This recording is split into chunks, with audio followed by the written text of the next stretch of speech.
bonjour à vous, bonsoir, cela dépend de l'heure à laquelle vous nous suivez. Nous sommes bel et bien sur CSTV et aujourd'hui, le mercredi 11 novembre 2020, nous sommes au Palais de la Nation, comme vous êtes en train de le constater.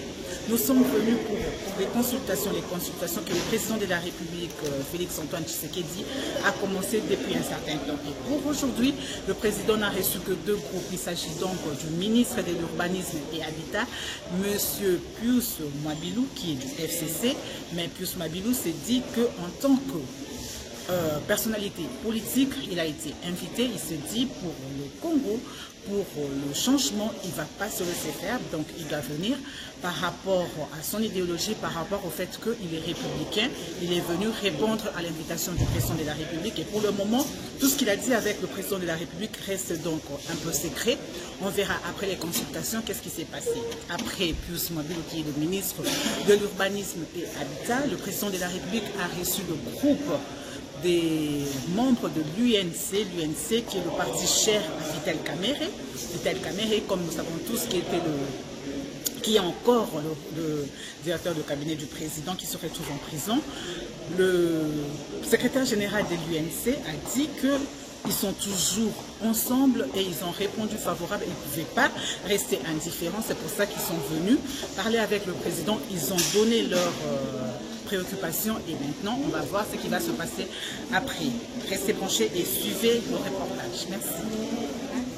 Oui. Monsieur le ministre, vous venez d'être reçu par le président de la République. La presse voudrait d'abord savoir, vous l'avez fait à titre privé pour le compte de votre regroupement politique, dans quelle qualité?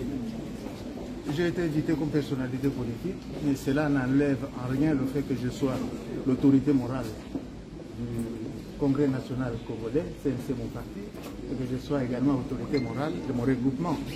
Et ici, chez le chef de l'État, j'ai été invité comme personnalité politique.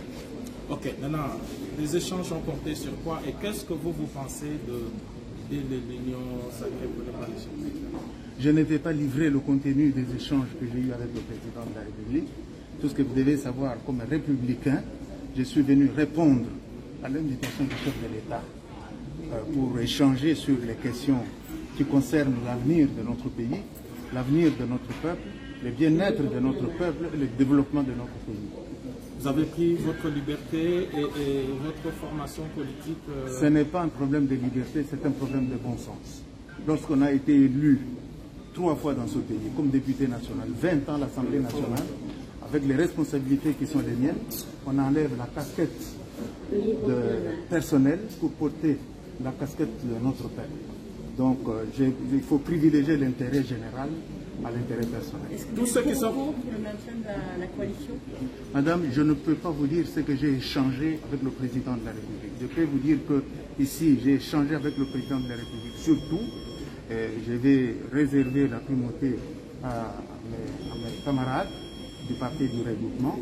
Mais je peux vous dire que nous avons échangé sur des questions très importantes qui concernent l'avenir de notre peuple. Est-ce que vous êtes d'accord au moins avec son diagnostic sur le fait qu'il y a des blocages ou qu'il faut aller de l'avant par rapport aux réformes? Madame, il faut aller de l'avant, les réformes, il faut en fait, parce que c'est très nécessaire. Donc, moi, je peux me limiter là-bas et je vous dis que comme républicain, je suis venu répondre à son invitation et ça valait la peine. Et vous assumez la suite? Assumer la suite? Parce que vous êtes FCC. Madame, je vous rappelle que d'abord, j'ai été député national, je suis un ministre de la République. Quand on a été député national, on n'est pas député pour sa famille, biologique seulement, on est député pour tous nos compatriotes. Je dois rester constamment, instamment et régulièrement au service de notre peuple. En me déplaçant ici au Palais du Peuple, c'est pour montrer à notre peuple que je reste et je demeure et je demeurerai à son service. Donc voilà ce que je peux vous dire. Merci beaucoup, Excellence. Monsieur Boulou, vous conduisez la délégation de l'UNC et alliés aujourd'hui pour les consultations présidentielles. Est-ce qu'on peut savoir en premier lieu quelles sont les motivations de votre déplacement pour le Palais de la Nation aujourd'hui? Merci. Nous sommes un grand parti, mais nous sommes aussi des alliés de l'UDPS. Nous sommes de la coalition CACH. Donc il est tout à fait normal que quand les chefs de l'État, le premier d'entre nous, citoyens congolais, initie une démarche sanitaire pour nos populations, Il est donc tout à fait normal que nous puissions aussi répondre à ce genre de questions. Nous venons de passer une bonne quarantaine de minutes avec le chef de l'État. Nous avons échangé dans un climat serein, convivial, puisque nous sommes de la même famille politique. Et notre échange a été fructueux. À ce stade, nous pensons qu'il n'est pas approprié de vous révéler le contenu de notre entretien avec le chef de l'État, qui, comme vous le savez, a promis qu'à l'issue de ces consultations, il va s'adresser à la nation. Donc nous sommes convaincus que certaines de nos idées, de notre proposition, se retrouveront dans son discours à la nation. Et en ce moment-là, nous tous, nous allons nous retrouver et peut-être qu'on pourrait échanger sur ce discours-là qui sera le plus important. Est-ce que vous avez évoqué le cas de Vital Kamerhe? J'ai dit que nous avons évoqué toutes les questions importantes. L'UNC avait posé la condition de participer aux consultations seulement si Vital Kamerhe était libéré. Mais vous êtes de l'UNC? Nous avons suivi l'honorable Je suis le secrétaire Bertin général du parti et nous avons une direction politique nationale qui gère toutes ces questions et qui donne la position du parti. Donc nous ne sommes pas ici pour spéculer. Nous avons bel et bien répondu à l'appel du chef de l'État et je crois que c'est l'important. Est-ce que vous êtes pour ou contre le maintien de la coalition au pouvoir à ce stade ou est-ce que au moins vous partagez le point de vue du chef de l'État sur le blocage? Le chef de l'État est en train de consulter et je pense que nous devons prendre notre mal en patience et attendre patiemment que le chef de l'État parle aux Congolais. C'est lui qui doit avoir la primeur de dire aux Congolais ce que le peuple congolais lui a dit à travers ses consultations. Est-ce que vous êtes inquiet quand même pour l'avenir du pays? Est-ce que vous pensez qu'il faut des réformes? C'est une question qu'il faut poser à tous les Congolais. Vous êtes ici depuis combien de temps, madame? Vous avez la réponse à la question. Merci beaucoup. Merci beaucoup. Grâce à Jésus-Christ et accompagné président Félix Tshisekedi na état de droit. N'a pas problème surtout, y a peuple congolais tous ali nango. Faut changer mentalité. Tout y a pas division pembeni. Tout boy tribalisme. Il faut des torrents renforcés. Solidarité nationale. Mon abisso manque à patriotisme. Président Félix Tshisekedi du peuple congolais, tozali ba témoin. Ingo simboka neta chaotique, biso topesi yo confiance. Misala na yo emonani ozali na susi ya kobongisa mboka. Mabe ya ba président baleka va etela yo biposa ya peuple. Eloko ekokotela yo koleka mosala ezali te boya ba flatter. Peuple azozela ya mingi epana yo. Ba prophète de malheur, ba politicien Jida. Ata Félix azalaki président te, Congo ekozala balkanisé te. Le peuple d'abord elingi koloba mokonzi nyonso tu ya mboka. Avant alia, il faut nde atuna soki peuple déjà esi aliaki. Rétroviseur na yo nde pasi ya peuple congolais. Favoritisme ezalate, compétence de mérité président Félix. Président, Bible lobby, soki loboko nezotindo na mabe kata yango. Bokonza président Félix Tshisekedi. Ezali aba règlement de compte te. Ezande ya kosangisa peuple congolais na unité nationale. Tribalisme, Totonga, Congo, on pose la priorité na Moussala de lutter contre la corruption, d'éco-éradiquer anti-vala. Ata Yesu, apanzaki wenze. Bokonza président Félix Tshisekedi. Ezali aba règlement de compte te. Ezande ya kosangisa peuple congolais na unité nationale. Tribalisme, Totonga, Congo, on pose la priorité na Moussala de lutter contre la corruption, d'éco-éradiquer anti-vala. Président Félix, peuple aponio, yoka priorité na biso peuple congolais, bongisa vie sociale, tokoma kolia malamu Zamba sunga yo takimia na este C'est kuisa pédication Kurana mai ebonga Sala banzela sika bongisa transport Nzambe pambola yo Président Félix Tshisekedi Nenge yote classe ofele Dozana kondima okocha soin médicompe ofele Président kiti sa douane Créer ba emploi Ebengana chômage Ba fonctionner ba futa mamalamu Biso peuple tozasima ba action na yo tout Surtout na lit Oyo lancé à pauvreté Agriculture N'élevage n'est à clé Président Félix Tshisekedi Sala Amen Yamakasi pona écolo Et sécuriser population Paix pona pour protéger ma richesse Nyonso tout yamboka Pona convoitise ba paya Bravo Fardisi Olingi justice des indépendante Notre lokola bavra libitre Justice ne et tomo la kamboka Tolingi redistribution ya ba richesse Esalema équitablement Cible na biso eza to gagner pauvreté na misère Toboyi bituma ezongisaka mboka nesima Réconcilions-nous eza tango ya union Ya Congolais nyonso moto na moto ya na mayele na ye Pona ko reconstruire mboka Ko relever défi Oyo tuzanango Ya développement ya Congo Président Félix Congo eza pays laïque Nzamba za laïque te Bokondia Président Félix Tshisekedi Ezali aba règlement de compte te Justice des à l'indépendance Et salamo salamango tengelo mobani Togo ya punité Totonga Congo ou prose La priorité na mosala De lutter contre la corruption Beko éradiqué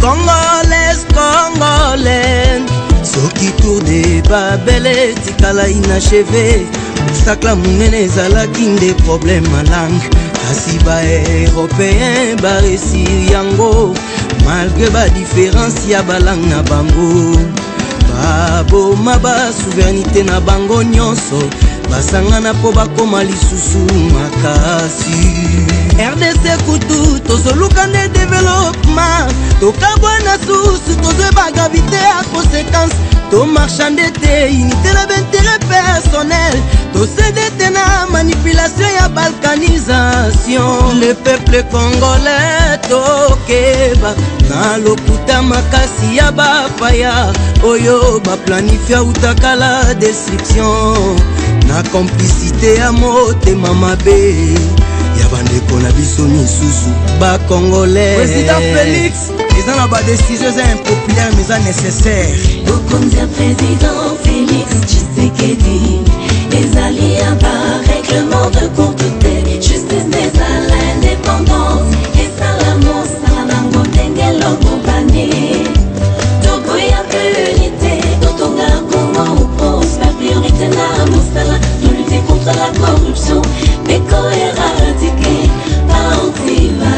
Congo etondi bato ya maele me ya confiance mukie Président Félix zala vigilant prudent Na ba collaborateur na yo Complaisance ezala te na ba collaborateur na yo Bamisusu babizaka na confiance à chef Quelle que soit volonté oza nango ya kobongisa mboka Soki suivi eza te na bokondi na yo Basusu bakoki kotrahir yo président Peuple ebi bango ta ebi yo nde mokonzi ya mboka Bamem inane ya pamba facha zwi pouvoir Asali makambo ya minene oyo nanu tomona te Na bambula ebele eleki na Congo RDC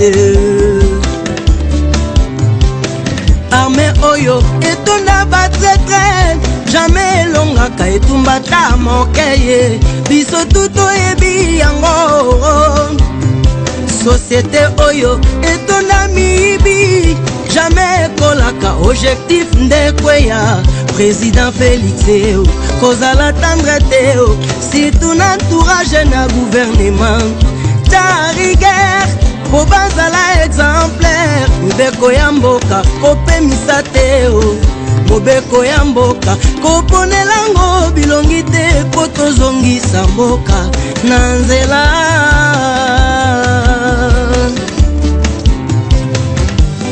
Babomi nyonso mboka basi balati poswa meme pedongolo miso basili nanu te ekenge toyebi bango bilongi na bango nyonso tu bapota bazokisa peuple nanu esili te pe kosila te motema mabe na biso moko Congolais bebisi mboka totika ko vivre lokola toza na transit to changer mentalité na biso peuple congolais pasi ya bambula ebele akosilisa ngo ndenge nini na mokolo moko bana ya Congo. Ata Moïse azalaki na nzete ya miracle kasi aliberaki bana Israel mokolo moko te esengaki procédure totikela ye tango. Bokonzi ya président Félix Tshisekedi ezali aba règlement de compte te ezande ya kosangisa peuple congolais na unité nationale. Tobo tribalisme, Totonga, Congo ou pros, ma priorité na Moussala, de lutter contre la corruption, Péco éradiqué, pas anti-vala. Bokonzi président Félix Tshisekedi, ezali aba règlement de compte te, justice des à l'indépendance, et salamo, salanango, dengelo, bobani. Tobo ya punité, Totonga, la priorité na Moussala, de lutter contre la corruption, Péco éradiqué, anti-vala. Président Félix Tshisekedi, aza meilleur ya moment oyo nzamba tie po na Congo. Nyonso toyebisi ye to rappelé ayebi. Tozala lelo biso banso sima na ye. Ona kotelemela banguna nyonso ya Congo e. Développement ya mboka eza na autosuffisance alimentaire. Biloko oyo toza kolia soki tozoproduire yango biso moko te tokozalaka toujours baumbu ya bato. Tokoki koexiste te mpona mboka songolo. Tomesana na culture na biso kointervenir toujours na baurgence me to anticipaka makambo. Justice ya mboka na bamagistrat biso peuple toza lisu ya mokonzi. Toza kotalela bino bosala musala na bino. État de droit esambisa Chirac na Sarkozy. Président Félix zala président oyo peuple azobanga ke oyo peuple azolinga. Zala très prudent na alliance na coalition cash na FCC. Salela constitution yango mibeko likonzi enoba alliance pona ba intérêt à ba individu. Le peuple d'abord, c'est la justice qui élève une nation.